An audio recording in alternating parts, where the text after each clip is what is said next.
Beatriz vai enfrentar um dos momentos mais humilhantes de sua vida, após sair da prisão e tentar recomeçar, mas acabará sendo alvo do ódio popular e sofrerá uma terrível humilhação em praça pública. Nos próximos capítulos da novela Garota do Momento, determinada a seguir em frente, Beatriz aceitará a ajuda de Glorinha e começará a trabalhar no salão da amiga. No entanto, ao sair para almoçar, Beatriz será cercada por uma multidão revoltada e acaba sendo vaiada, xingada e atacada com comida, sendo completamente humilhada diante de todos. Mas no pior momento, uma pessoa inesperada surgirá para salvá-la, de uma forma surpreendente, deixando Beatriz surpresa com a presença dele ali. Beatriz fala: "Eu nunca imaginei que você pudesse me ajudar num momento como esse." Tudo deverá acontecer logo após Beatriz entrar na pensão de Yolanda e é imediatamente cercada por seus amigos, que a recebem com abraços apertados e palavras de conforto. O ambiente, antes silencioso, se enche de vozes animadas, todos aliviados por tê-la de volta. Glorinha se aproxima com um sorriso caloroso e afirma: "Você nunca vai estar sozinha nessa, Beatriz. Todos nós sabemos do seu caráter e ninguém aqui duvida da sua inocência." Beto, que estava ao lado, complementa com firmeza: "E nós vamos ajudar você a provar isso. Essa injustiça não vai ficar assim, eu te prometo." Beatriz sente os olhos marejarem, tocada pelo apoio incondicional dos amigos. Ela, emocionada, e responde com a voz embargada: "Esse é o momento mais difícil da minha vida. Eu nunca pensei que fosse passar por algo assim. Ser presa injustamente, julgada por algo que eu não fiz." Vera, que estava observando de perto, se aproxima e coloca uma mão no ombro de Beatriz, assegurando com carinho: "Todos nós sabemos que você jamais roubaria nada, minha querida. E nós estamos aqui para ajudar você a se reerguer." Beatriz suspira, sentindo o peso da situação sobre os ombros, e abaixa antes de confessar: "Mas eu não sei nem por onde começar. Depois de tudo isso, minha reputação foi destruída. Quem vai querer me dar um emprego agora?" Glorinha, que ouvia tudo atentamente, ergue a mão de repente, como se uma luz tivesse acendido em sua mente, e anuncia: "Eu sei exatamente onde você pode trabalhar. No meu salão." Beatriz arregala os olhos, surpresa com a proposta, e questiona, hesitante: Você tá falando sério?" Glorinha sorri e cruza os braços, afirmando com convicção: "Mas é claro, eu jamais deixaria você de lado num momento como esse. Além disso, você sempre teve um ótimo jeito com cabelo e maquiagem. Eu sei que pode aprender tudo rapidinho." Beatriz sente um nó na garganta de tanta emoção. Os olhos enchem-se de lágrimas, mas dessa vez, de gratidão. Ela responde com sinceridade: "Obrigada, Glorinha. Eu não sei nem como te agradecer." Glorinha dá de ombros e sorri ainda mais: "Não precisa agradecer nada, amiga. Só quero ver você de pé de novo." Os outros amigos aplaudem e comemoram a decisão, tornando o clima leve e caloroso. Beatriz sorri pela primeira vez desde que saiu da cadeia, sentindo que, apesar de tudo, ainda tinha pessoas ao seu lado. Logo depois, Beatriz termina de ajustar os últimos detalhes do uniforme simples que Glorinha lhe emprestou para trabalhar no salão. Ao se olhar no espelho, respira fundo, tentando se preparar mentalmente para enfrentar o dia. Antes de sair da pensão, Carmen se aproxima com um olhar preocupado e fala: "Minha neta, tem certeza de que quer fazer isso? Trabalhar com o público agora pode ser um pouco arriscado." Beatriz cruza os braços, encara a avó com carinho e responde: "Eu pensei nisso, vó, mas eu não posso ficar escondida para sempre. Se eu fizer isso, é como se estivesse aceitando a culpa, e eu sei que sou inocente. Além disso, Eu tenho certeza de que essa história toda foi a armação dos Alencar. Eles querem que eu me rebaixe, mas eu não vou dar esse gosto para eles. Carmen suspira, sabendo que Beatriz está decidida, e apenas avisa: então só tome cuidado, minha menina. Tem muita gente por aí que adora julgar sem saber de nada. Beatriz promete: vou ficar atenta, pode deixar. Glorinha, que estava esperando por Beatriz na porta da pensão, sorri animada e comenta: pronta para começar uma nova fase?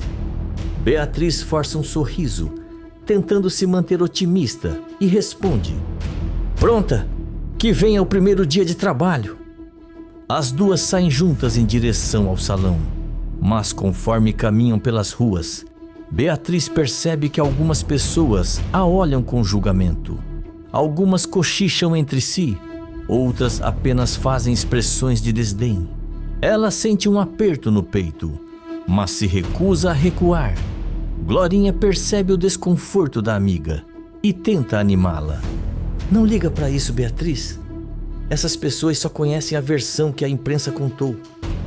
Se soubessem da verdade, iam pensar diferente.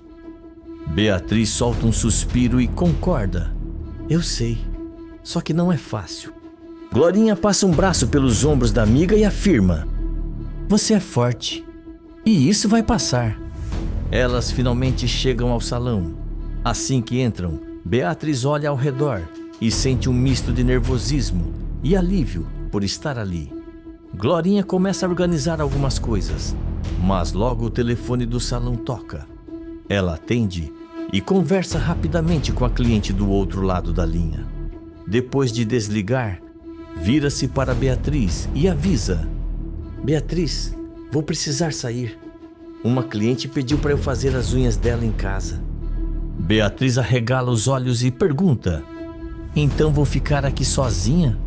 Glorinha assente, mas logo tranquiliza a amiga ao dizer: sim, mas não se preocupa. Se precisar de alguma coisa, me liga. Além disso, acho que você vai estar mais segura aqui do que na rua. Beatriz respira fundo, tenta se acalmar e sorri de leve. E então fala: tudo bem, pode ir. Glorinha pega sua bolsa e dá um tapinha amigável no ombro de Beatriz antes de sair. Assim que fica sozinha no salão, Beatriz olha ao redor, sentindo o peso daquele momento. Era o primeiro passo para recomeçar, mas no fundo, ela sabia que não seria tão simples assim. Logo depois, Beatriz termina de organizar alguns potes de esmalte e ajeita na bancada do salão, tentando se manter ocupada enquanto espera as clientes chegarem. No entanto, conforme o tempo passa, ela começa a notar um padrão preocupante. Sempre que uma cliente se aproxima da porta, hesita por um momento ao vê-la ali dentro e, sem dizer uma palavra, vira as costas e vai embora. Beatriz observa isso acontecer repetidas vezes, sentindo o coração apertar a cada nova rejeição. A sensação de ser tratada como uma criminosa é sufocante, e por mais que tente se convencer de que isso vai passar, é impossível não se sentir humilhada. Depois de algumas horas sem nenhuma cliente entrar, Beatriz suspira fundo, pega sua bolsa e decide sair para espairecer um pouco durante o horário de almoço. Antes de sair, certifica-se de trancar a porta do salão. Ela começa a caminhar pelo bairro, tentando se distrair com os arredores, mas logo percebe que sua presença não passa despercebida. As pessoas a encaram, cochicham entre si e lançam olhares de reprovação. No início, ela tenta ignorar, manter a cabeça erguida e seguir em frente, mas a situação piora rapidamente. Um homem de meia idade, ao vê-la passar, grita: olha a ladra aí, devia estar na cadeia. Outra mulher se junta ao ataque verbal: vergonha, roubou aquele colar e agora quer sair como se nada tivesse acontecido. Logo, mais pessoas se juntam ao coro, apontando o dedo para ela e a insultando.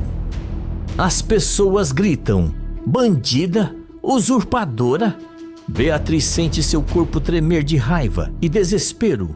Respira fundo tentando manter a calma, mas não aguenta mais. Ela então se vira para a multidão, com os olhos marejados, e grita: "Isso não é justo, vocês nem me conhecem, não me deram nem a chance de contar o meu lado da história. Eu sou inocente, nunca roubei nada." Mas suas palavras não fazem efeito. Em vez de escutarem, as pessoas começam a vaiá-la e antes que ela possa reagir, um tomate voa em sua direção, atingindo seu ombro. Em seguida, um ovo estala contra sua testa, escorrendo pelo seu rosto. O horror cresce dentro dela quando percebe que a multidão começou a atirar nela restos de comida, tomates, ovos, legumes. Beatriz tenta fugir, mas é cercada. As pessoas formam um círculo ao seu redor, gritando, xingando e jogando mais comida, como se ela fosse um alvo fácil para essa fúria coletiva.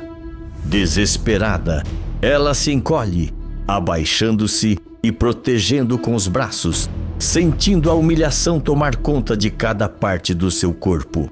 Lágrimas escorrem por seu rosto, misturando-se à sujeira e aos restos de comida, até que de repente, uma voz firme e autoritária ecoa acima do tumulto: "Chega, parem com isso agora." Beatriz, ainda encolhida no chão, sente o coração disparar e levanta o rosto devagar, seus olhos arregalados de surpresa ao ver quem está ali, protegendo-a. Beatriz continua encolhida no chão, os braços envolvendo o próprio corpo, em uma tentativa de se proteger, até que a voz firme volta a ecoar: "Eu disse chega, vocês não têm vergonha na cara?" Ela levanta o olhar e arregala os olhos ao ver Cássio parado ali, encarando a multidão com um olhar duro e indignado. O ator avança um passo à frente, colocando-se como uma barreira entre Beatriz e as pessoas que ainda seguram os restos de comida. Beatriz engole em seco, sentindo um misto de surpresa e desconfiança. Ela respira fundo e com a voz fraca murmura: "O que você está fazendo aqui? Veio terminar de tripudiar de mim?" Cássio suspira e responde, sem desviar o olhar dos agressores: "Não é nada disso. Eu vi a confusão e, sinceramente, isso é baixo até para quem quer te prejudicar. Você pode não acreditar em mim, mas eu fiquei com pena de você." Ele então vira para essa multidão, pedindo silêncio, e então fala: "Já chega dessa palhaçada. Vocês acham que são o quê? Juízes? Não tem o que fazer além de perseguir uma mulher que nem foi condenada? Vocês deviam ter vergonha de si mesmos." Aos poucos, as pessoas começam a murmurar, algumas resmungam, outras parecem ficar constrangidas, e como se a presença de Cássio fosse um comando invisível, as fãs dele, que faziam parte do tumulto, começam a se dispersar. Em poucos minutos, a rua volta a ficar vazia, restando apenas Cássio e Beatriz. Ele suspira e estende um pano para ela e fala: "Toma, limpa esse rosto." Beatriz hesita, mas acaba pegando o pano. Ela passa no rosto, tentando remover os restos de comida e secar as lágrimas, enquanto encara Cássio com desconfiança. Ela então fala: "Por que está fazendo isso? Eu não confio em você. Ainda acho que está metido no roubo do colar." Cássio revira os olhos enquanto diz: "Beatriz, pelo amor de Deus, esquece essa história por um minuto. Você acha que eu ia estar aqui se quisesse que você se ferrasse? Eu só quero te ajudar agora, só isso." Beatriz estreita os olhos, ainda sem confiar completamente, mas no momento está cansada demais para discutir. Ela se levanta com um pouco de dificuldade e ajeita as roupas sujas. Murmura: "Eu vou pro salão." Cássio então responde: "Eu te acompanho." Beatriz lança um olhar desconfiado para ele, mas não diz nada e apenas começa a caminhar de volta para o salão de Glorinha, com Cássio logo atrás. Assim que chegam, Beatriz destranca a porta e entra. Ela corre até o banheiro para se limpar direito. Alguns minutos depois, Glorinha chega apressada e, ao ver o estado da amiga, alarmada, e fala: Meu Deus, Beatriz, o que aconteceu com você? Antes que Beatriz possa responder, Cássio toma a frente e explica. Um bando de gente atacou ela na rua, jogaram comida nela, xingaram. Foi horrível. Glorinha arregala os olhos e olha para Beatriz com o coração apertado. E então fala: Eu sinto muito. Eu não devia ter te deixado sozinha no salão. Isso é culpa minha. Beatriz se apressa em negar. E então diz: Claro que não, Glorinha. A culpa é dessas pessoas loucas que não querem nem ouvir meu lado da história. Você não tem nada a ver com isso. Glorinha afirma com convicção. Isso vai passar, Beatriz. Essas pessoas vão se arrepender de terem te tratado assim. Eu tenho certeza. Cássio assente e, ajeitando a gola do casaco, diz: Bom, agora que você está com sua amiga, acho melhor eu ir. Beatriz cruza os braços e encara o ator por alguns segundos, antes de murmurar, quase relutante: Obrigada por ter me ajudado. Cássio sorri de canto. Não precisa agradecer. Até mais, Beatriz. Ele então sai do salão, deixando Beatriz e Glorinha sozinhas. Glorinha segura os ombros da amiga e a encara com ternura enquanto diz: Vamos esquecer isso por um momento e dar um jeito nessa sujeira. Você vai ficar bem. Beatriz suspira, sentindo o peso da humilhação, mas ao mesmo tempo, uma centelha de esperança pelo apoio que ainda tem. Escreve de qual cidade você está me assistindo, se inscreve no canal e ativa todas suas notificações.